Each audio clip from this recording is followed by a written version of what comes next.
இந்த சின்ன குழந்தை கடைக்கு வெளியே நின்றுக்கிட்டு ஆசையா கடைக்குள்ள இருக்கிற நெக்லஸ பாத்துட்டு இருக்கா.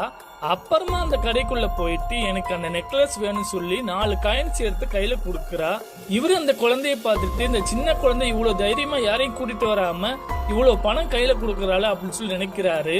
அப்ப அந்த சின்ன குழந்தை சொல்லுது, இந்த நெக்லஸ் என்னுடைய அக்காக்கு தான் வாங்குறேன். சின்ன வயசுல இருந்து என்னை கவனிச்சு ஒரு தாய் எப்படி பார்ப்பாங்களோ அந்த அளவுக்கு பார்த்திருக்காங்க. அம்மா அப்பா எங்களுக்கு கிடையாது அப்படின்னு சொல்றா. எல்லாமே எனக்கு ஆசையா வாங்கி தந்திருக்காங்க, ஆனா இன்ன வரைக்கும் அவளுக்குன்னு எதுவுமே வாங்கினது கிடையாது அப்படின்னு சொல்றா. இதை கேட்ட அந்த கடைக்காரன் அந்த சின்ன குழந்தைக்கு அந்த நெக்லஸ் பேக் பண்ணி கையில கொடுக்க போறாரு.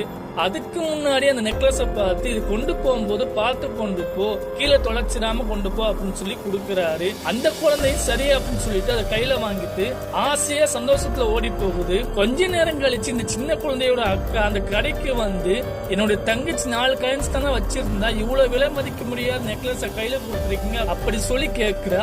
அந்த கடைக்காரர் சொல்றாரு, உன்னுடைய தங்கச்சி கம்மியா தான் கொண்டு வந்தா, ஆனா ஒருத்தவங்க மேல வச்ச பாசத்தை பத்தி சொன்ன உடனே எனக்கு ஒரு மாதிரி ஆயிடுச்சு. அதான் அன்பளிப்பு மாதிரி என்ன செஞ்சேன்னா கையில இது கொடுத்தேன், தயவு செஞ்சு கொண்டு போ அப்படின்னு சொல்லி அந்த பெண்ணை பத்தி சொல்றாரு.